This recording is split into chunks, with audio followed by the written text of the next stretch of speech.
الكسل والملل والنوم، وإنما الجد والاجتهاد في طلب العلم قال بقدر الكد تكتسب المعالي، ومن طلب العلا سهر الليالي في طلب العلم والبحث والمساءلة والمراجعة في طلب العلم في العلوم والكتب.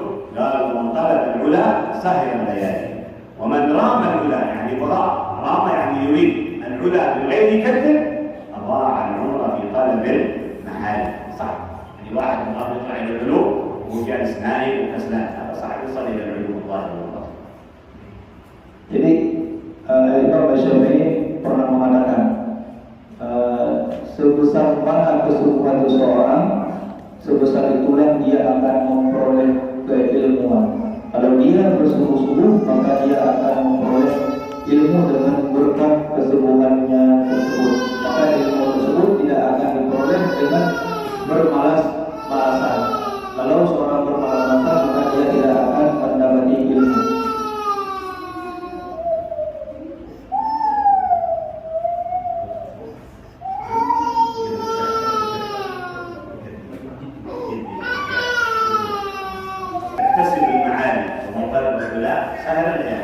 Maka barang siapa yang ingin memperoleh kedudukan yang tinggi, maka dia hendak bergadang pada waktu malam. Maka hendak dia menghidupkan waktu malam. Maka dengan menghidupkan waktu malam tersebut, maka dia akan memperoleh kedudukan. Itu dengan belajar ilmu agama.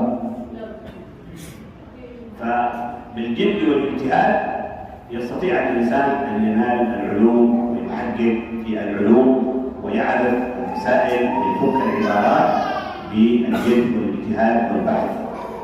Jadi seseorang dengan bersungguh-sungguh, dengan menghabiskan segala sesuatu hanya untuk ilmu, maka dia akan memperoleh ilmu tersebut. Maka dia akan bisa menjadi seorang yang membahas suatu permasalahan. Maka dia akan mendapati permasalahan tersebut akan dia temui dengan bersungguh-sungguh. Nabi sallallahu alaihi wasallam يقول في الحديث الصحيح منهومان لا يشبعان، يعني اثنين هؤلاء لا يشبعون ابدا. من هم هؤلاء الاثنين؟ قال طالب العلم وطالب العلم. فطالب العلم لا يشبع من المسائل ومن التعليم ومن التدريس، وكذلك صاحب المال ما يشبع. الواحد مثلا بلغ ماله الى مليار، هل بيقول خلاص يكفي؟ لا، يطلب زياده. Nabi Shallallahu Alaihi Wasallam pernah mengatakan dalam satu hadis, ada dua orang yang tidak pernah kenyang. Siapa dua orang ini? Yang pertama adalah penuntut ilmu, yang kedua adalah orang yang mencari harta. Jadi seorang penuntut ilmu tidak akan pernah kenyang dengan ilmu yang sudah dia miliki, maka dia akan terus mencari ilmu tersebut. Kalau orang yang mencari harta, dia tidak pernah kenyang juga dengan hartanya. Kalau dia sudah memperoleh uang 1 miliar, maka dia akan terus mencari tambahan-tambahan. Maka dua orang ini tidak akan pernah kenyang. Yang pertama penuntut ilmu, yang kedua adalah pencari harta. كذلك العلم يتكلم بلسان حاله قدام لسان مقاله، ويقول لطالب العلم اعطنا كلك عسى ان تعطيك بعضا. اعطنا كلك عيونك واذنك وسمعك وقوتك وهمتك كلها ضعها في العلم، ولعلي ان اعطيك البعض، لان العلوم ما يصل الانسان الى العلوم كلها. الله سبحانه وتعالى قال للنبي وقل ربي زدني علما، يعني النبي يطلب زياده، كيف نحن نطلب زياده؟ Jadi ilmu itu kalau seandainya dia bisa berbicara, maka dia akan mengatakan kepada kita semua, kalau seandainya kamu semua wahai penuntut ilmu memberikan segala sesuatu yang apa yang kamu miliki, kamu berikan matamu untuk mencari ilmu, kamu berikan lidahmu untuk mencari membaca ilmu, kamu keraskan segala pikiranmu untuk ilmu, semuanya kamu gunakan untuk ilmu, maka aku akan mendatangi, aku akan memberikan kepadamu setengah daripada aku. Itu kata ilmu. Bagaimana kalau seandainya seorang tidak pernah bersungguh-sungguh dalam mencari ilmu, dia tidak pernah mengorbankan apapun untuk ilmu, apakah ilmu akan datang kepadanya? Sungguh tidak akan datang. Ini perumpamaannya. Perumpamaan seseorang yang sudah mengerahkan segala upaya untuk mencari ilmu, ilmu belum 100% akan dia dapati, masih setengahnya. Maka ilmu ini adalah sebagaimana Allah katakan dalam Al-Quran, Rasulullah SAW saja masih meminta kepada Allah SWT untuk ditambahkan ilmu kepadanya. Itu Rasulullah. Bagaimana dengan kita? Wa qur rabbi zidni ilma. Allah katakan dalam Al-Quran. كذلك العلم بحر، يعني عبارة عن العلم هذا عبارة عن بحر، لكن ليس له ساحل، بحر على مدى طوله، ما يستطيع الإنسان مننا أن يخوض البحر كل سباحة. إذا واحد قام يلا بسم الله البحر هذا كله وأنا نسبح فيه، صعب يخوض البحر سباحة. يمكن أن يكون بسفينة، بمركب، بأي شيء وسيلة للمواصلة، نعم، لكن هو بنفسه يخوض البحر صعب. والعلم كذلك صعب الإنسان أن يصل إلى العلوم كلها. Jadi ilmu itu seperti perumpamaan lautan, lautan yang sangat luas.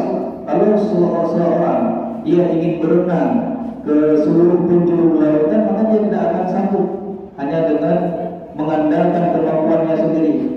Tidak ada seorang pun yang sanggup untuk berenang mengarungi semua lautan. Itulah ilmu, sangat dalam dia, seperti bagaikan lautan. Kalau seseorang seandainya dia punya kapal, mungkin dia bisa pergi di atas lautan, tapi juga tidak bisa meliputi semua lautan. Begitulah ilmu, sangat dalam dia, bagaikan lautan. فنوصيكم وننصحكم بالهمة بطلب العلم، لأنه ما هناك أعظم شيء من طلب العلم وشرف العلم. Maka saya tadi memberi wasiatkan kepada kita semua yang ada di sini untuk mencari ilmu dengan sungguh-sungguh, untuk mengarahkan segala upaya untuk mencari ilmu. لأن بطلب العلم ينال الإنسان الدنيا والآخرة. Karena dengan mencari ilmu, seorang manusia akan memperoleh kemenangan di dunia dan di akhirat. لكن لو ذهب الإنسان يشتغل ويعمل وظيفة وعنده شركة وعنده كذا فيأخذ الدنيا فقط، فيأخذ الآخرة، والدنيا تنتهي بموت الإنسان، تنتهي وإلى الآخرة.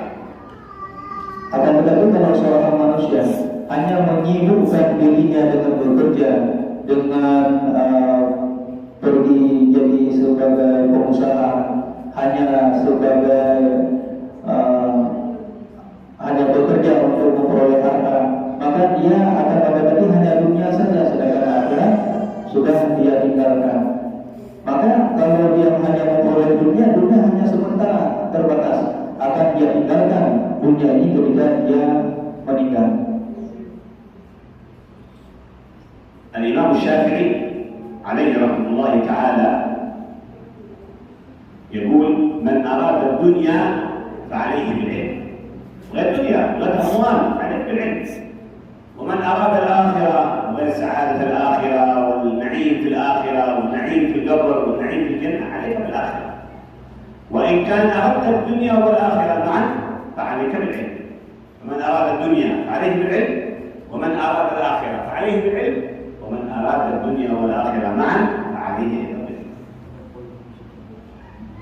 Jadi Imam Syafi'i pernah berkata, "Man arada dunya fa'alaihi bil ilmi." Barang siapa yang menginginkan dunia, maka dia hendak memperolehnya dengan ilmu.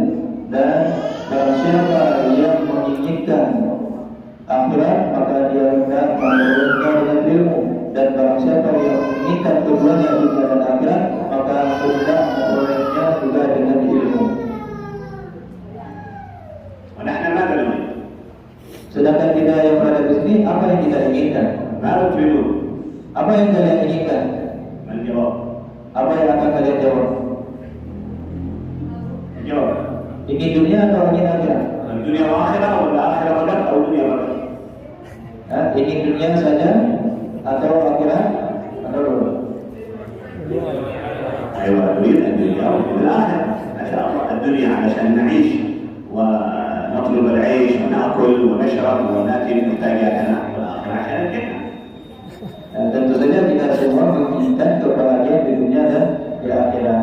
Kita di dunia ini ya tentu saja kita butuh kepada kebutuhan. Kita makan, kita tidur, butuh kepada rumah, dan kita butuh kenyamanan. Begitu juga dengan akhirat, kita perlu hidup di surga. ربنا آتنا في الدنيا حسنة وفي الآخرة حسنة وقنا عذاب النار. ربنا آتنا في الدنيا حسنة وفي الآخرة حسنة وقنا عذاب النار. هذا الدعاء دائما الواحد يدعي الله بهذا الدعاء، يعطي الله من حسنة الدنيا وحسنة الآخرة. Jadi kalau kita menginginkan kebahagiaan dunia dan akhirat, maka hendaklah kita berdoa seperti yang diajarkan oleh Syekh tadi, yaitu doa Rabbana atina fid dunya hasanah wa fil akhirati hasanah wa qina adzabannar. لكن انتبه أن لما تأتي إليك الدنيا أن تكون في قلبك، لأن لو كانت الدنيا في قلب ما عاد شيء آخرة وتشغلك عن الآخرة الثانية، إلا اجعل الدنيا في يدك فقط لا في قلبك، يعني قلبك لا تتعلم الدنيا كثير، إنما اجعل الدنيا في يدك. ولهذا يدعون الدعاء الصالحين ويقول اللهم اجعل الدنيا في أيدينا لا في قلوبنا. Akan lebih hati-hati kalau Allah Subhanahu wa taala sudah memberikan kepada kita dunia, maka jangan kita letakkan dunia tersebut di dalam hati kita.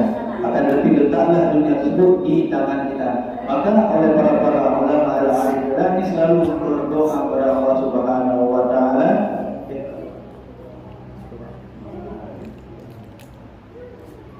اللهم اجعل الدنيا في قلوبنا، اللهم اجعل الدنيا في أيدينا ولا تجعلها. Allahumma ja'al dunya fi aydina wa la taj'al ad-dunya fi qulubina.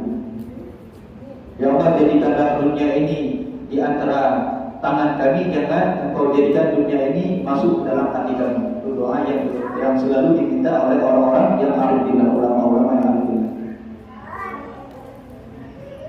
إن شاء الله الجد والاجتهاد، ونسأل الله سبحانه وتعالى أن يوفقنا وإياكم لما فيه الخير والصلاح، وأن يفتح علينا وإياكم إن شاء الله في العلوم الظاهرة والباطنة.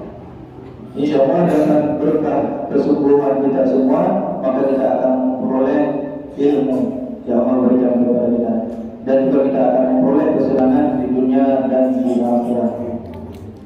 آمين آمين يا رب العالمين، وصلى الله على سيدنا محمد وعلى آله وصحبه وسلم، والحمد لله رب العالمين.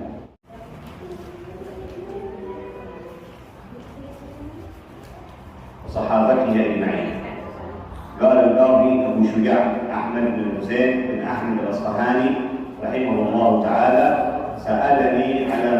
سألني بعض الأصدقاء حفظهم الله تعالى أن أعمل مختصرا في الفقه على مذهب الإمام الشافعي رحمه الله تعالى ورضوانه بغاية الاختصار ونهاية الإيجاز، ليقرب على المتعلم درسه ويسهل على المبتدئ حفظه، وأن أكثر فيه من التجسيمات وحصر الخصال، فأجبته إلى ذلك طالبا للثواب راغبا من الله تعالى في التوفيق بالصواب، إنه على ما يشاء قدير وبعباده لطيف خبير. هذا الكتاب حاشية، الحاشية هذه عبارة عن تعليقات ومسائل في كتاب معين يسمونها حاشية، تعليقات وليس شرح، وإنما تعليقات ووجود بعض المسائل والنقاط المهمة في هذا الكتاب يسمى حاشية، يسمونها حاشية وليس شرح كتاب معين. Jadi Syekh tadi menjelaskan kepada kita, sesudah beliau membaca mukadimah daripada kitab Abi Syuja yang saya bacakan tadi, yaitu matan. Sesudah beliau membaca matan daripada kitab Al-Bajuri ini, beliau mengatakan bahwa Al-Bajuri ini adalah nama bagi satu kitab Hasyiah. Hasyiah itu adalah catatan kaki, ibarat daripada kumpulan-kumpulan daripada kitab-kitab yang lain, lalu beliau kumpulkan sebagai catatan kakinya, bukan syarah. Kalau syarah itu per kalimat yang disyarahkan oleh seorang pengarang, tapi kalau hasyiah itu lebih kepada catatan kaki. Jadi kitab Bajuri ini adalah kitab hasyiah bagi kitab Ibnu Qasim Al-Ghazali. على سبيل المثال الحصر الرجل هذا يوجد له فروع وأصول وحواشي، فالفروع هم أولاده والأصول هم آباؤه وأجداده إلى فوق، هؤلاء أعمامه، أخواله، جده من جهة الأب، جده من جهة الأم، هذا يسمونهم الحواشي. Jadi sebagai contohnya, coba kita lihat pada seseorang. Seseorang itu pasti mempunyai usul, seseorang itu mempunyai furu', seseorang itu mempunyai hawashi. Yang mana yang dikatakan dengan usul seseorang? Usul seseorang tersebut adalah anak-anaknya. Anak-anaknya itu adalah namanya furu'. Anak-anaknya itu namanya furu'. Sedangkan usul, yang mana? Usul adalah ayahnya, kakeknya sampai ke atas. Sedangkan hawashi itu paman-pamannya semuanya, itu adalah hawashi. فهذه الحاشية للشيخ إبراهيم البيجوري عليه رحمة الله تعالى. هذا مصري، هذا من أهل مصر، ولكن أهل مصر كثير منهم يميلون إلى مذهب الإمام الشافعي، مع أن المذهب السائد في مصر هو مذهب الإمام أبو حنيفة، لكن كثير من علماء مصر يتعلمون مذهب الإمام الشافعي، لأن الشافعي موجود عندهم في مصر. Jadi Al-Imam Al-Bajuri ini adalah beliau Al-Misri, beliau orang Mesir. Meskipun beliau orang Mesir adalah orang yang berpegang dengan mazhab Imam Asy-Syafi'i. Meskipun kebanyakan daripada orang Mesir ini mereka bermazhab dengan mazhab Imam Abu Hanifah, tapi sangat banyak juga ulama-ulama Mesir yang berpegang dengan mazhab Imam Asy-Syafi'i, termasuk Al-Imam Al-Bajuri ini.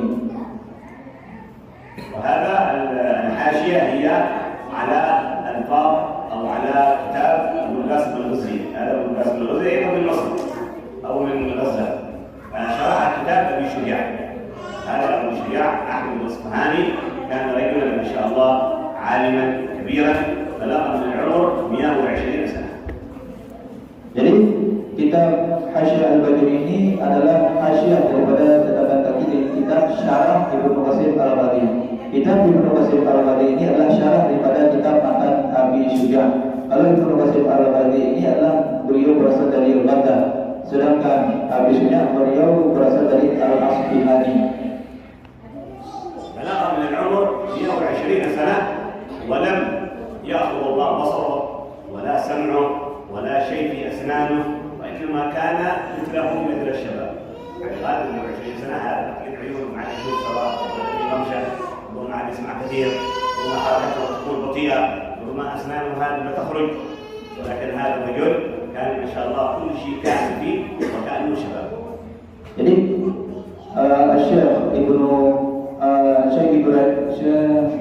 Syekh Abi Syuja' beliau memberikan umur yang panjang sampai umur beliau 120 tahun.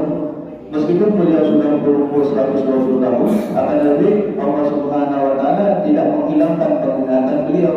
Beliau masih dalam keadaan sehat walafiat, gigi-gigi beliau masih sempurna utuh, dan rambut-rambutnya berputih dan kulitnya tidak berkeriputan, masih seperti muda. Kebiasaan kalau orang-orang kalau sudah sampai umurnya 120 tahun, kebiasaannya matanya sudah gelap, gigi-giginya sudah ompong, rambutnya sudah putih atau sudah rontak, pokoknya sudah nampak tanda-tanda ketuaannya. Tapi Syekh ini meskipun sudah berumur 120 tahun, masih Allah kasihkan kepada beliau kesempurnaan tersebut. فقالوا له يا شيخ ما شاء الله عمرك 120 سنة وأنت بهذه الصحة وبهذه العافية، لماذا نلت هذا الأمر؟ كيف يعني تحصلت على هذا السن الكبير وأنت ما شاء الله عيونك تمام، بصرك تمام، أسنانك، صحتك تمام؟ فهذه حفظناها في الصغر، هذه الأعضاء كلها حفظناها في الصغر فحفظها الله لنا في الكبر. Jadi pada suatu ketika ada orang yang bertanya kepada Syekh, wahai Syekh, bagaimana engkau sudah berumur 120 tahun, sedangkan engkau masih dalam keadaan sehat walafiat, tidak ada suatu penyakit pun yang engkau derita, matamu masih bagus, gigimu masih kuat, rambutmu masih bagus, kulitmu tidak berkeriputan, bagaimana kamu peroleh ini kemudahan, kesehatan, sehat walafiat ini? Lalu Syekh menjawab, saya memperoleh ini karena saya menjaganya dari semenjak kecil, saya menjaganya semenjak muda. Barang siapa yang menjaga dirinya dari waktu muda, maka niscaya Allah Subhanahu wa taala akan menjaga diri dia pada waktu ketika sudah tua.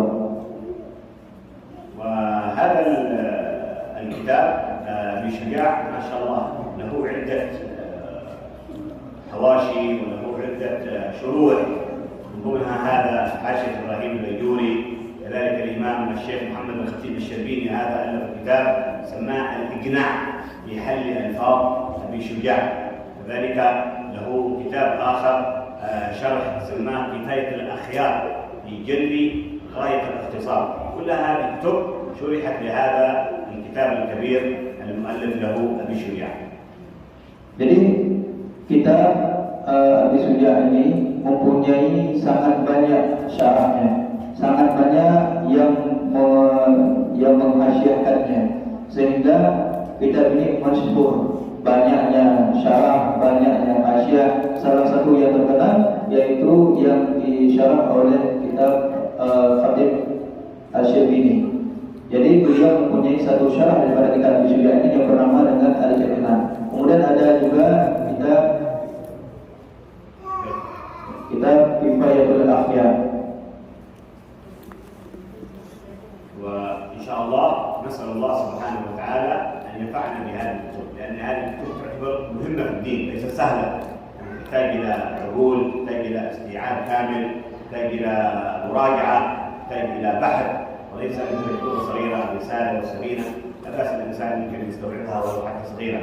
من هذه الكتب يعني كبيرة تحتاج إلى استيعاب عقول كبيرة، وما شاء الله أنتم شباب عندكم الاستطاعة أن تحققون في هذه الكتب إن شاء الله. Jadi kitab Abi Syuja ini, yaitu kitab Matan Tafsir, ini kitab yang kecil, akan tetapi dia harus kita pahami dengan benar-benar. Kitab ini adalah kitab yang sangat penting, kitab muhimmah, kitab penting, bukan kitab yang mudah untuk kita pahami. Maka perlu kepada untuk menguras pikiran untuk kita pahami ibaratnya. Berbeda dengan kitab-kitab Intisar yang kitab Matan yang lain seperti kitab Risalah. Jangan itu kitab yang mudah untuk kita pahami. Tapi kalau kitab Abi Syuja ini kita perlu untuk memahaminya dengan menguras pikiran. Apalagi kita di sini sebagai santri-santri memang tidak ada kegiatan yang lain, maka kita harus fokus belajar kitab Abi Syuja ini, karena kitab ini sangat penting untuk kita pelajari.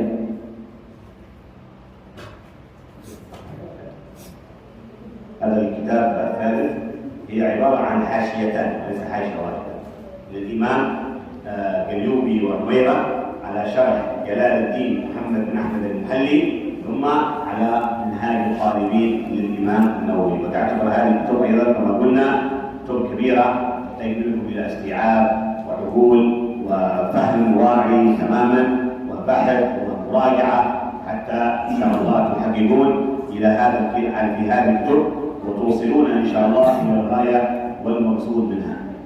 Sekarang kita akan membaca kitab yang ketiga, yaitu kitab Qulubi wal Amirah. Di kitab ini ibarat daripada dua hasyiah, bukan satu hasyiah. Yaitu yang pertama hasyiahnya Al-Qulubi, yang kedua hasyiahnya Amirah. Dan kitab ini merupakan hasyiah daripada kitab Minhajul Talibin yang mempunyai Imam An-Nawawi. Jadi kitab ini perlu untuk kita pelajari, perlu untuk kita dalami dengan benar-benar. هذا الإمام النووي ما شاء الله تبارك الله يعني بلغ الحد الأقصى وليس الحد الأدنى، الحد الأعلى في هذه العلوم، حتى كان عمره 45 سنة ولم يتزوج، وإنما كان يتزوج عن العلم، يتزوج عن الكتب والمراجعة، وما كان عنده وقت، وليس أنه معترض على الزواج، ولكن ما كان عنده وقت للزواج، لأن المرأة تحتاج إلى مهمة، تحتاج إلى حقوق، تحتاج إلى كذا، ما عنده وقت، فكان وقته كله مفرغه لطلب العلم والبحث والكتب والتأليفات وغيرها. Imam An-Nawawi ini beliau mempunyai ilmu yang sangat luas. Beliau sampai martabat yang sangat tinggi dalam ilmu aqsa, martabat yang paling tinggi dalam keilmuan. Beliau ini hanya berumur 45 tahun, akan tetapi seluruh umur beliau habiskan untuk mencari ilmu. Beliau tidak kawin sampai umur 45 tahun. Apakah beliau tidak suka kepada kawin? Bukan. Akan tetapi beliau menghabiskan waktunya untuk ilmu sehingga tidak ada waktunya untuk kawin. Beliau kawin dengan kitab-kitab, beliau kawin dengan beliau nikmat mempelajari ilmu sehingga lupa kepada kawin. قال المؤلف عليه رحمه الله تعالى: بسم الله الرحمن الرحيم، الحمد لله البر الجواد الذي جلت نعمه عن الإحصاء بالأعداد،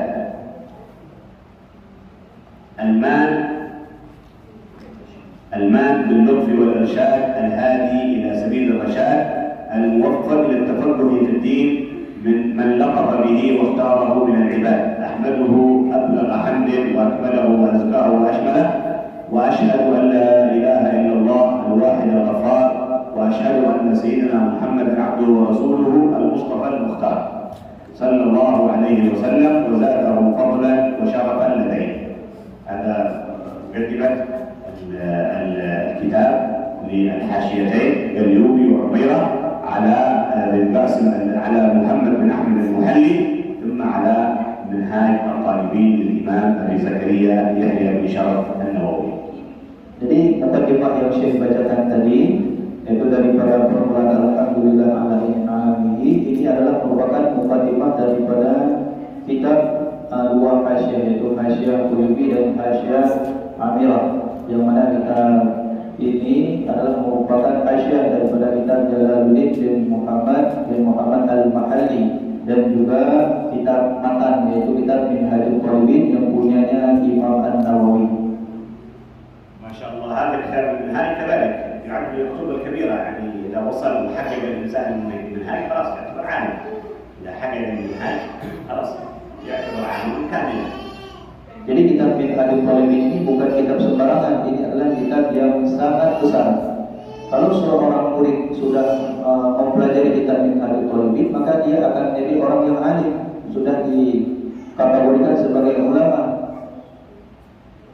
لأنه عاد هناك كتاب أكبر، وإنما كلها بس عبارة عن كتب تحول حول هذا المنهاج، منها منهج الطلاب يعني مصغر للمنهاج، وبعد ذلك جاءت كتب أخرى تشرح هذا الكتاب منهاج الطالبين، منها هذه ما شاء الله تحفة المحتاج للإمام ابن حجر الهيثمي، شرح هذا الكتاب الإمام النووي في 19 أشهر كامل، يعني هذا مجلد ضخم، يعني عدة مجلدات. هذه تحفة المحتاج لشرح المنهاج، ألفه في 9 أشهر الإمام ابن حجر الهيثمي.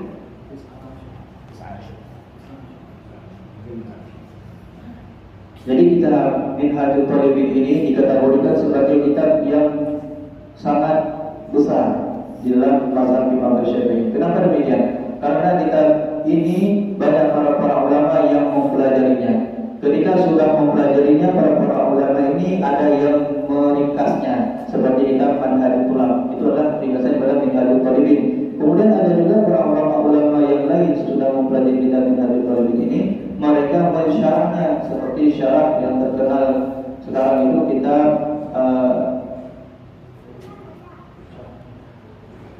Tuhfatul Mutan punyanya Imam Ibnu Hajar Al-Haytami. Imam Ibnu Hajar Al-Haytami mensyarah kitab Minhajul Talibin ini dalam waktu yang sangat singkat, yaitu waktu 7 bulan. Waktu 7 bulan Imam Ibnu Hajar Al-Haytami mensyarah kitab Minhajul Talibin ini. الإمام النووي عليه رحمه الله تعالى كان من أكابر العلماء، والعجيب أنه موجود هذا الإمام النووي في دمشق في سوريا، ولكن مذهبه شافعي عليه رحمه الله تعالى. Jadi Imam An-Nawawi ini adalah seorang ulama yang sangat besar, sangat dikagumi oleh kalangan para alim ulama. Beliau ini hidup di Damaskus, yaitu di Suriah. Tapi ini sangat mengherankan, meskipun beliau hidup di Damaskus, tapi beliau bermadhab dengan mazhab Syafi'i. كان أحد العلماء في ذلك الوقت اسمه الإمام تاج الدين السبكي، كذلك ما شاء الله بلغ مرتبة كبيرة في العلم، إلا أنه لم يجتمع بالإمام النووي، يعني ما رأى الإمام النووي. Pada saat itu juga hidup seorang ulama yang sangat alim, yang sudah sampai martabat yang sangat tinggi dalam ilmu agama, yaitu Imam Tajuddin As-Subki. Imam Tajuddin As-Subki ini hidup satu masa dengan Imam An-Nawawi, akan tetapi Imam Tajuddin As-Subki tidak pernah bertemu dengan Imam An-Nawawi.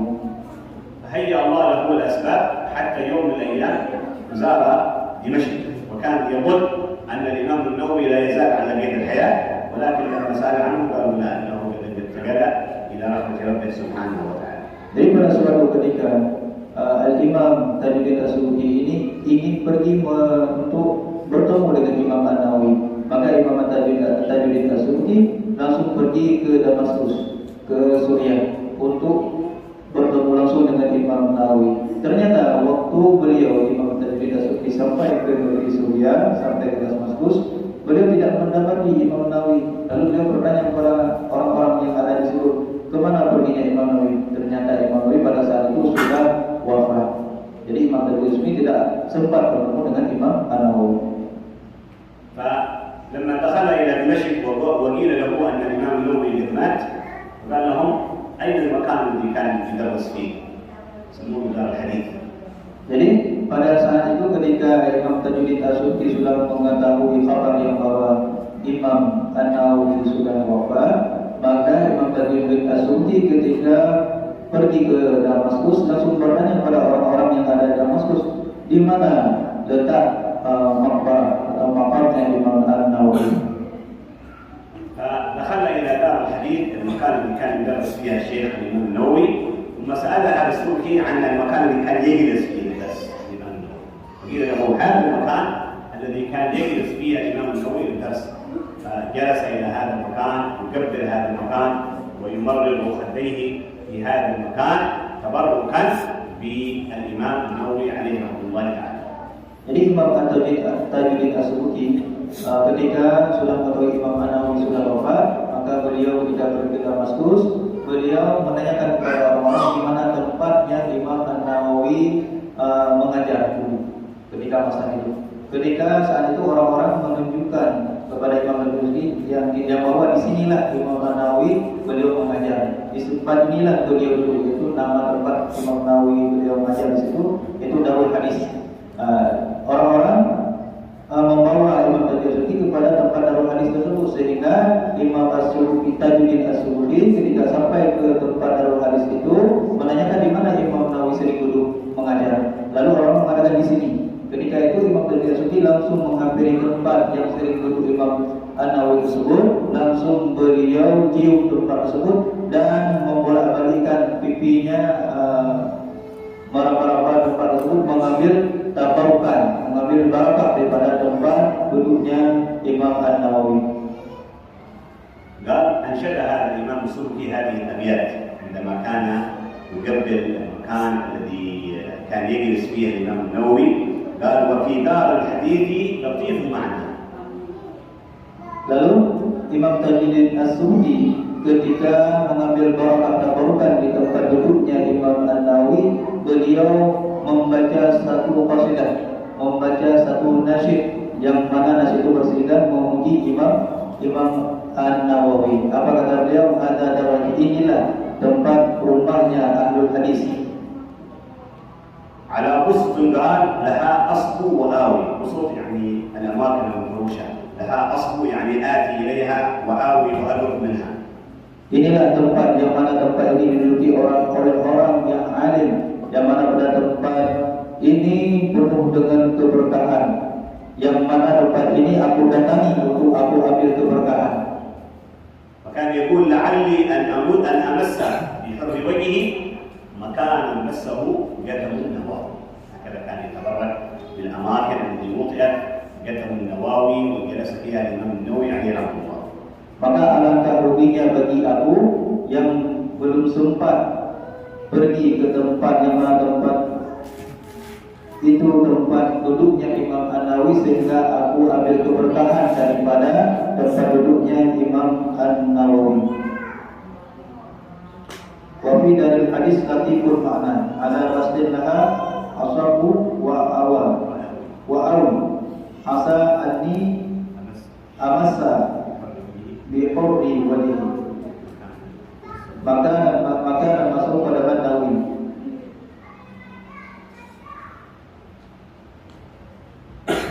Ini adalah nasyid ataupun qasidah yang dibacakan oleh Imam As-Subki ketika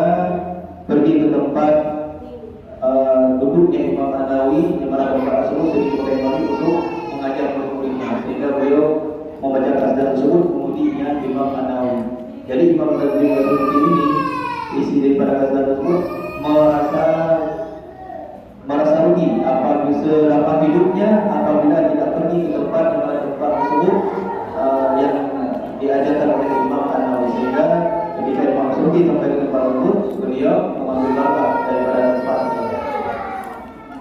نسأل الله سبحانه وتعالى أن ينفعنا بما علمنا ويزول العمل بما علمنا إن شاء الله تعالى ونفع الله بالباطل في الدنيا والآخرة. Kita mohon pada Allah Subhanahu wa taala semoga Allah Subhanahu membukakan bagi kita semua pintu ilmu dan berikan kepada kita semua taufik dan hidayahnya dari Allah Subhanahu wa taala. Amin ya rabbal alamin.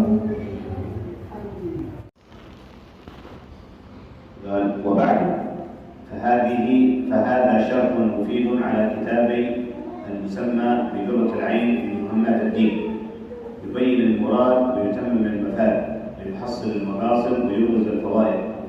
سميته بفتح المعين بشرح ذرة العين في مهمات الدين، وأنا أسأل الله الكريم المنان أن يعم الانتفاع به للخاصة والعامة من الإخوان، وأن يسكنني به الفردوس في دار الأمان، إنه أكرم كريم وأرحم رحيم.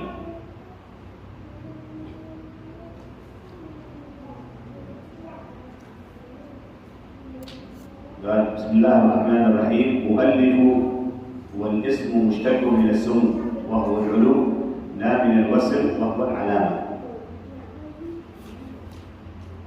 والله علم للذات الواجب الوجود وأصله إله، وهو اسم جنس لكل معبود، ثم عرف بألف وحذفت الهمزة، ثم استعمل في المعبود بحذف، وهو الاسم الأعظم عند الأكثر، ولم يسمى به غيره ولو تعنتا. والرحمن الرحيم صفتان بنيتا للمبالغة من رحمة، والرحمن أبلغ من الرحيم لأن زيادة البناء تدل على زيادة المعنى.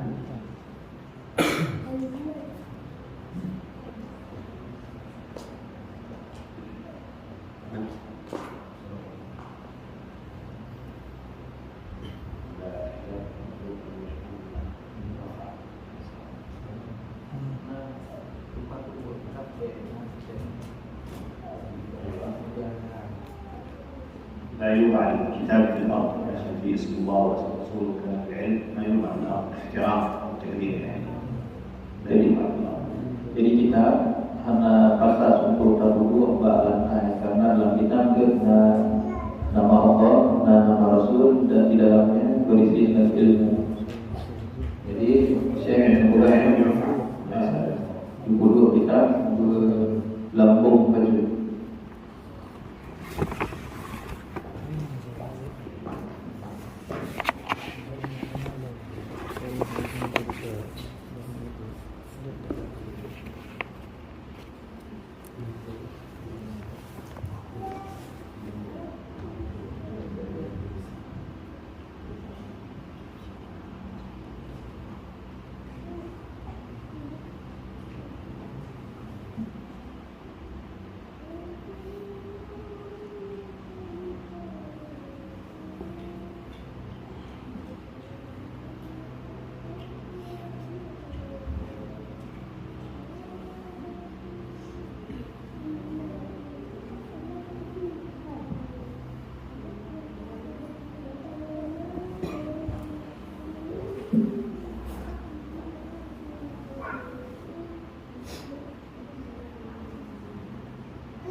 بسم الله الرحمن الرحيم. ما شاء الله تبارك الله. الحمد لله على حضور هذا المجلس المبارك، وابتداء ان شاء الله بهذه البدايه المباركه بهذه الكتب، ونسال الله سبحانه وتعالى ان ينفعنا بها ظاهرا وباطنا. Alhamdulillah, kita saatnya hadir baca mukadimah kita di Hanatul Talibin. Alhamdulillah, semoga dengan tabukur kitabnya semoga menjadi keberkahan bagi kita yang hidup dan bermanfaat ilmu yang kita dapat pelajarinya. ابتداء بقراءة الكتاب في فتح المعين. Jadi kita mulai saatnya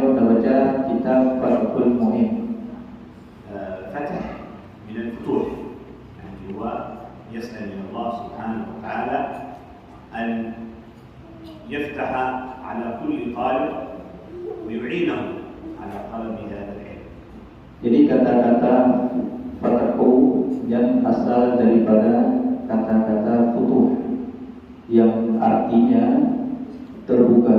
Jadi dengan kata-kata fatahu tersebut yang berarti terbuka, kita berharap kepada Allah Subhanahu wa taala dan juga muslimin berharap kepada orang-orang yang membaca kitabnya untuk dibukakan oleh Allah Subhanahu wa taala segala pintu-pintu ilmu.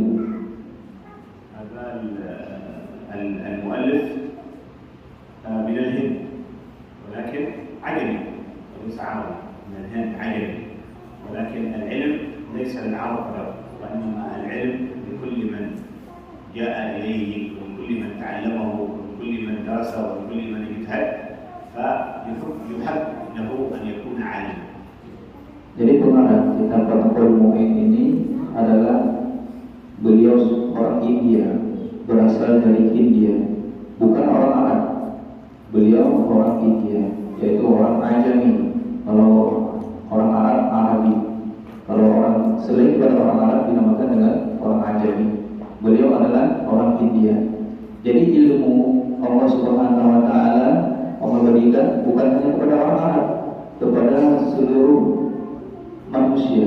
Siapa saja dia manusia, baik itu orang Arab maupun orang Ajami selain pada orang Arab, kalau dia bersungguh-sungguh dalam mencari ilmu, dia membenarkan niatnya benar-benar mencari ilmu kepada Allah Subhanahu wa taala, maka Allah Subhanahu wa taala akan memberikan ilmu tersebut kepada yang dia kehendaki. وهذا الكتاب طبعا يقرر لكبار الطلاب الذين اخذوا في الكتب التي قبله مثل العمدة، مثل الزبد، مثل الياقوت، النفيس، مثل ابي شجاع هذا الذي ياتي معنا في شرح حاشيه له حاشيه ابراهيم البيجوري هذا على متن ابي شجاع، وذلك المقدمه الحرميه لفضل. هذه كلها كتب تكون غالبا قبل فتح المعين. Jadi sebenarnya kitab Ma'atul Talibin ini dipelajari oleh santri-santri yang sudah besar, santri-santri yang sudah dewasa, yaitu santri-santri yang sudah mempelajari sebelumnya kitab Abi Syuja', yaitu kitab At-Takrib, dan santri-santri yang sudah mempelajari kitab Umdah, dan santri-santri yang sudah menghafal kitab Zubad punyanya Ibnu Ruslan, dan santri-santri yang sudah mempelajari kitab Yaqutun Nafis, yaitu kitab yang berisikan intisari ilmu fikih. Bagi santri-santri yang sudah mempelajari semua kitab-kitab tersebut, kemudian dia baru mempelajari kitab Ma'atul Talibin. Jadi kitab Ma'atul Talibin ini dipelajari oleh para santri. ويصعب على المبتدئ أن يقرأ مباشرة في هذا الكتاب لأن عباراته صعبة ومسائله ربما تكون غير مفهومة إلا لمن درس قبله الكتب الأخرى مثل العمدة وغيرها التي ذكرناها.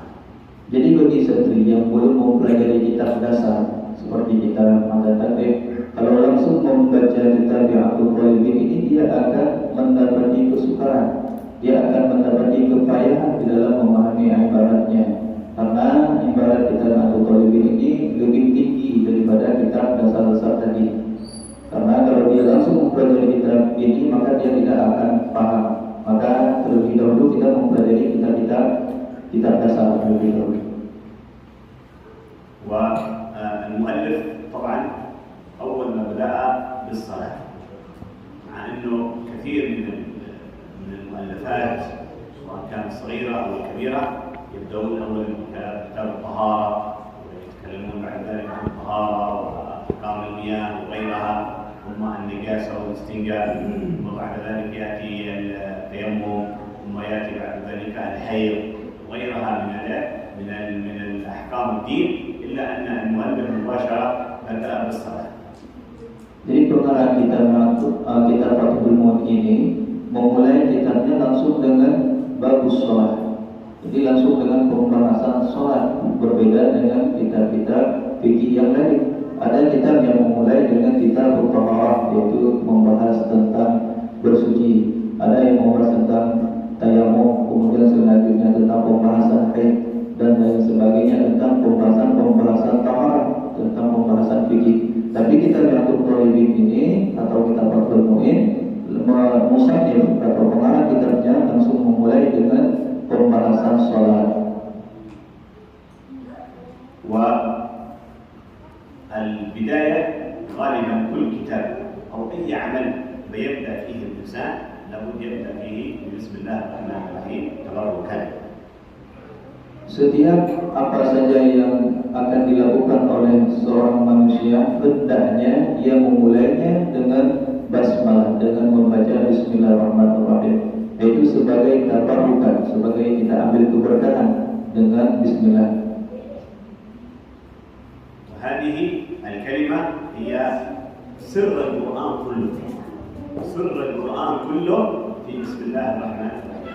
Jadi kalimat ini, yaitu kalimat Bismillahirrahmanirrahim, adalah rahasia-rahasia Al-Quran. Jadi semua intisari daripada Al-Quran sudah terdapat di satu kalimat ini, yaitu kalimat Bismillahirrahmanirrahim. Bismillahirrahmanirrahim jamaat min al-huruf 19 harfan.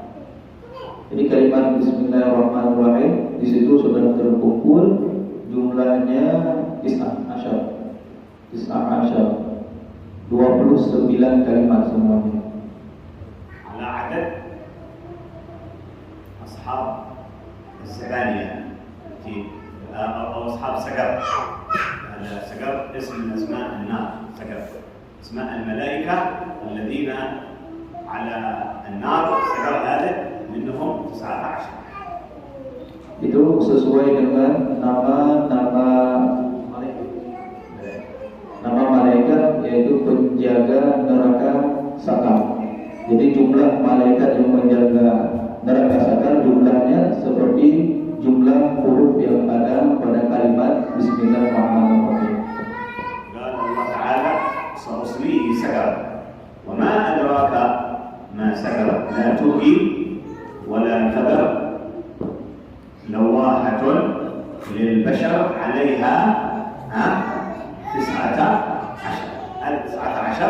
على عدد حروف بسم الله الرحمن الرحيم. Sebagaimana Allah Subhanahu wa taala berfirman dalam Al-Qur'an, jadi dalam ayat tersebut Allah Subhanahu wa taala menjelaskan kepada kita, wa ma adraka ma sakar. Apa yang kalian ketahui tentang neraka sakar tersebut. Jadi pada akhirnya yaitu Allah mengatakan yang bahwa malaikat yang menjaga neraka sakar tersebut berjumlah 19 malaikat yang menjaganya. فمن واظب على بسم الله الرحمن الرحيم وجعلها في كل أحواله يبدأ ببسم الله الرحمن الرحيم أمنه الله من عذاب الملائكة أصحاب سقر هؤلاء 19. Jadi barang siapa yang memuwadhabah atau yang melazimi, yang selalu membaca Bismillahirrahmanirrahim setiap apa yang ingin dia lakukan, maka dengan keberkahan Bismillahirrahmanirrahim Allah Subhanahu wa taala akan menjaga orang tersebut daripada azab malaikat, yang mana malaikat ini ditugaskan untuk mengadab orang-orang yang berada di neraka sakar. Jadi dengan berkat Bismillahirrahmanirrahim maka dia akan aman daripada azab tersebut. كان الحبيب عبد الرحمن بن عبد الله بالفقيه هذا يسمى كان من الحداد شيخه يقول له علامة الدنيا. يعني ما أحد وصل في العلم في هذا الوقت مثل هذا الإمام العظيم عبد الرحمن بن عبد الله بالفقيه. هذا في تاريخ واحد. Jadi ada seorang ulama yang terkenal dengan kewaliannya, yaitu Al-Habib Abdurrahman bin Abdullah Al-Faqih. Jadi Imam Al-Haddad mengatakan beliau ini adalah gurunya Imam Al-Haddad. Jadi Al-Habib Abdurrahman bin Abdullah Al-Faqih ini sudah memiliki kedudukan yang sangat tinggi di pangkat kewaliannya. أراد في يوم في سنة من السنوات أن يحج بيت الله الحرام. فذهب بالطريق وتصدى طريق الشمال حتى وصل إلى زبيد، هذه مدينة العلماء ومدينة أهل العلم في مناطق الشمال في اليمن. Jadi pada suatu ketika beliau Syekh Abdurrahman bin Abdullah Al-Faqih ini ingin melaksanakan ibadah haji, sehingga beliau berangkat dari kota Tarim menuju arah ke Mekah, sehingga beliau melewati sebuah tempat yang nama tempat itu yaitu kota Zanik. فدخل زيارة إلى هذه المدينة المباركة مدينة الزبيب، وقالوا له أنه يوجد درس في رباط موجود لطلاب العلم في هذه المدينة، فدخل وحضر الدرس وكان في مؤخرة الحاضرين. Jadi beliau ketika sampai di kota Zabid tersebut, beliau masuk ke kota itu ingin menziarahi para ulama yang ada di kota Zabid, sehingga beliau datang ke sebuah riba, yaitu ke sebuah pesantren, ke sebuah daya. Kemudian beliau menghadiri majelis ilmu mereka. Beliau ikut pengajian di pesantren tersebut dan beliau duduk yang paling terakhir di majelisnya. وكان من عادة الشيخ الذي كان يعمل الدرس في آخر الدرس يسألهم سؤال، وسؤال يكون صعب، يطلب منهم البحث عن هذا السؤال لمدة 3 أيام، يبحثون عن هذا السؤال وبعد 3 أيام يأتون بالجواب. يعني يعطيهم سؤال صعب ما يستطيع الإنسان يستدركه، لابد من المراجعة والبحث والاجتهاد حتى يصل إلى الجواب. Jadi kebiasaan guru ini ketika selesai mengajar di sebuah majelis itu, beliau akan menanyakan sebuah pertanyaan kepada para santri-santri yang ikut belajar, yaitu pertanyaan yang sulit. Beliau kasih waktu 3 hari untuk para murid-murid ini untuk mencari jawaban. Ketika sudah sampai 3 hari, beliau akan tanya lagi kepada murid-murid ini, apakah kalian sudah dapat jawabannya? سألهم سؤال وقال لهم هذا السؤال حتى لو بحثتم عليه الغالب أنكم ما تجدون، ولا أحد يمتلك الجواب على هذا السؤال إلا رجل في تريم يقال له عبد الرحمن بن عبد الله الكريم. هذا الرجل الوحيد الذي يمتلك هذا الجواب، وأنتم لو بحثتم حتى 3 أيام أو أسبوع أو 10 أيام أو شهر حتى ما تحصلون على هذا الجواب. Jadi pada saat itu beliau menanyakan satu pertanyaan yang sangat sulit kepada para santri-santrinya. Lalu beliau mengatakan, ini pertanyaan yang saya tanyakan kali ini, meskipun kalian mencarinya, saya kasih waktu 3 hari, kalian tidak akan mendapati jawabannya, karena ini adalah pertanyaan yang sangat sulit. Lalu Syekh ini mengatakan, ini pertanyaan yang saya tanyakan ini hanya satu orang yang bisa menjawabnya, yaitu seorang yang berasal dari kota Tarim, namanya yaitu Syekh Abdul Rahman bin Abdullah Al-Faqih. Nah, ini orang ini yang bisa menjawab pertanyaan sulit ini. Kalian para santri tidak akan bisa menjawabnya meskipun kalian mencari jawabannya selama 3 hari. ولم يعلم الشيخ أن هذا صاحب الدرس هذا الشيخ بس لم يعلم أن الحبيب موجود، ما هو عارف. فإذا بالحبيب هذا يأخذ واحد من الطلاب ويقول له الجواب هذا السؤال موجود في كتاب كذا كذا في صفحة كذا كذا، بعدين أنت تعطيه الجواب، أو الجواب بعدين موجود في كتاب كذا كذا. Jadi Syekh, yaitu guru yang sedang mengajar di majelis tersebut, ketika menanyakan pertanyaan sulit ini, beliau tidak tahu yang bahwa Syekh Abdul Rahman bin Abdullah Al-Faqih hadir di majelisnya. Nah, ketika saat itu Syekh mendengar soal dari yang diutarakan oleh Syekh ini, lalu Syekh langsung mengatakan kepada seorang murid yang berada di sebelahnya. Lalu beliau mengatakan, ini pertanyaan ini akan kamu dapati jawabannya di kitab ini, halaman ini, semuanya beliau kasih tahu kepada murid ini. فقال هذا الطالب للشيخ هذا المتصدر بهذا الدرس، قال أنا سأجيب على هذا السؤال. وقالوا أنت ستجيب على هذا السؤال الآن؟ قالوا سأجيبك على هذا السؤال الآن. قالوا عندك المصدر، يعني من أين نقلت هذا الجواب؟ قالوا نعم عندي المصدر وعندي من أين نقلت هذا الجواب. Maka seorang murid ini yang duduk di samping Syekh Abdul Rahman bin Abdullah Al-Faqih tadi kan sudah dikasih tahu jawabannya oleh Syekh tadi, Syekh Habib Abdul Rahman bin Abdullah Al-Faqih kasih tahu jawaban kepada murid yang duduk di sampingnya. Lalu murid ini ketika selesai gurunya bertanya, langsung dia bangun, wahai Syekh, menuju jadinya. Saya akan menjawab pertanyaan yang Syekh ajukan tadi. Lalu Syekh mengatakan kepada engkau akan menjawab pertanyaan ini. Bagaimana engkau akan menjawabnya? Sedangkan engkau bukan Syekh Abdul Rahman bin Abdullah Al-Faqih. Dari mana engkau dapati jawabannya? Dari mana engkau akan menakal dari kitab apa? Halaman berapa? فأعطاه الجواب وقال له هذا الجواب لهذا السؤال ذكر في كتاب كذا في صفحة كذا في مكان كذا. فإذا هذا الشيخ قالوا أنا سأحلف يمين أن هذا الجواب ليس كذلك. فهو أنت الذي جئت بأحد أعطاك هذا الجواب. Kemudian seorang murid ini langsung menjawab, jawabannya seperti ini Syekh. Saya dapati jawaban ini di kitab ini halaman sekian. Lalu seorang murid ini memberikan jawaban kepada Syekh yang bertanya tadi, dan Syekh itu mengatakan ini jawaban yang benar. Akan tetapi saya tahu jawaban ini pasti bukan dari kamu, bukan dari seorang murid tadi. Pasti ada seseorang yang kasih tahu jawabannya kepadamu.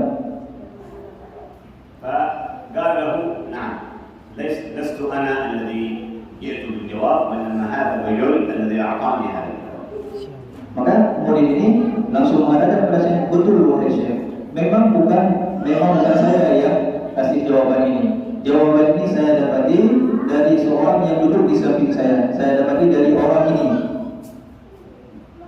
نظر إليه الشيخ وقام إلى عنده وقال ما شاء الله أهلا وسهلا أنك غريب اليوم في درسنا، من أنتم؟ قالوا أنا عبد الرحمن بن عبد الله هو الحبيب العلامة عبد الرحمن صاحب التاريخ. أيوة أفضل هم لا الآن هذا الكلمة الآخر المؤخرة. فألزمه في قدامه وصار هو طالبا. Kemudian ketika seorang murid ini memberitahu kepada syekhnya yang bahwa yang kasih jawaban ini adalah seorang laki-laki yang duduk di sampingnya, saat itu langsung syekh melihat kepada seorang laki-laki, langsung terkejut, langsung bangun, langsung menghampiri syekh tersebut. Masya Allah, siapa kamu? Kamu adalah orang yang asing, yang tidak biasanya hadir di majlis ini. Apakah kamu Syekh Abdul Rahman bin Al-Faqih yang datang dari negeri tadi? Ya, silakan duduk ke depan.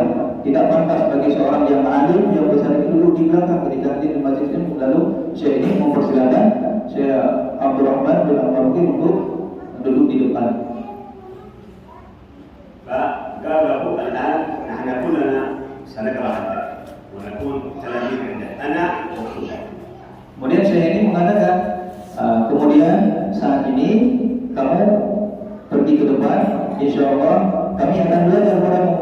Kami semua akan menuntut ilmu kepadamu. Kami akan menjadi murid pada hari ini. فبدأوا في شيء من الكتب تبركا لأنه هذا الحبيب يذهب إلى الحج ما هو جالس عندهم. فبدأوا في الكتاب حتى قال الطالب بسم الله الرحمن الرحيم، قال له خلاص حسبك. فجلس الحبيب هذا عبد الرحمن بن عبد الفقيه 3 أيام يدرس درس لمعاني بسم الله الرحمن الرحيم. Jadi kemudian saat itu Syekh Al-Habib Abdul Rahman bin Al-Faqih dibacakan kitab.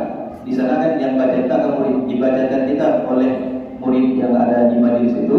Kemudian beliau mensyarah, baru dibaca Bismillahirrahmanirrahim, belum sampai ke mana. Bismillah, sudah cukup segitu aja kata Syekh Abdul Rahman bin Al-Faqih. Baru baca Bismillah, kemudian beliau mengajarkan tentang Bismillahirrahmanirrahim, mensyarah Bismillahirrahmanirrahim, menafsirkan Bismillahirrahmanirrahim 3 hari 3 malam di majelis tersebut.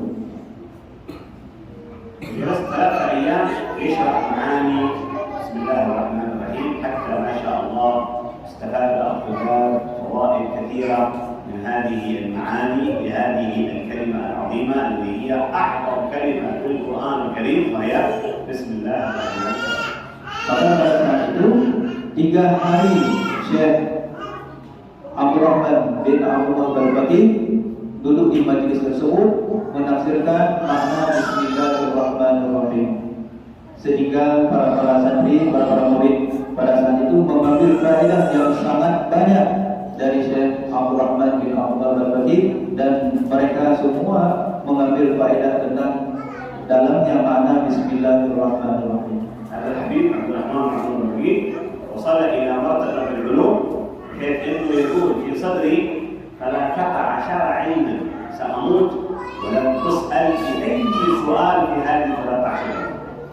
Jadi Syekh Abdul Rahman bin Al-Faqih ini sudah memiliki kedudukan yang sangat tinggi di dalam bidang ilmu. Bahkan beliau mengatakan di dalam dadaku ini mempunyai ilmu 315 lebih daripada permasalahan yang tidak pernah ditanyakan oleh orang-orang yang bertanya kepadaku. هذا الإمام تلميذ الحبيب عبد الله بن علوي الحداد مفتي الدعوة والإرشاد. Ini imam ini adalah seorang murid daripada Imam Al-Haddad, Imam Abdullah bin Alawi Al-Haddad. كان الإمام الحداد أي سؤال يشكل عليه يقول لهم اذهبوا إلى عم عبد الرحمن بن عبد الله الكريم وهو يعطيكم الجواب كامل. Jadi Imam Al-Haddad ketika ada orang bertanya kepadanya tentang suatu permasalahan, beliau mengatakan kepada orang yang bertanya ini pertanyaan yang kamu tanyakan kepada saya, lebih baik kamu tanyakan kepada seorang murid saya yang bernama Abdul Rahman bin Al-Faqih. Itu gurunya yang mengatakan seperti demikian, itu Imam Al-Haddad. بعد ذلك كان على مروره الإمام الحداد ببيت هذا الإمام العظيم عبد الرحمن بن الغزالي يقول والله ما في الأكوان كلها والله ما في الأكوان علما ومعرفة ودينا وإسلاما مثل عبد الرحمن. Jadi pada suatu ketika Al-Imam Al-Haddad melewati rumahnya Syekh Abdul Rahman bin Al-Faqih tadi. Ketika sampai di depan rumahnya, lalu beliau mengatakan, Al-Imam Al-Haddad mengatakan, wallahi demi Allah, tidak ada di atas permukaan bumi ini salah seorang pun yang mempunyai ilmu seperti yang dimiliki oleh Abdul Rahman. Beliau Abdul Rahman ini mempunyai ilmu yang sangat luas, mempunyai martabat yang sangat tinggi. Itu katanya Imam Al-Haddad. Imam Al-Haddad memenuhi muridnya itu Syekh Abdul Rahman. نسأل الله سبحانه وتعالى أن ينفعني إن شاء الله وإياكم بهذه الكلمة العظيمة ويرزقنا الله سبحانه وتعالى معرفة سرها ومعانيها إن شاء الله تعالى وندخل بها إلى الجنة إن شاء الله تعالى يوم الدين. Kita memohon kepada Allah Subhanahu wa taala, semoga Allah Subhanahu wa taala memberikan keberkahan kepada kita semua dengan keberkahannya kalimat yang sangat agung ini, yaitu kalimat Bismillahirrahmanirrahim, dan Allah Subhanahu wa taala akan menjaga kita semua daripada azabnya neraka dengan berkat Bismillahirrahmanirrahim, dan Allah Subhanahu wa taala akan memasukkan kita semua ke dalam surganya dengan kalimat yang agung ini, yaitu kalimat Bismillahirrahmanirrahim.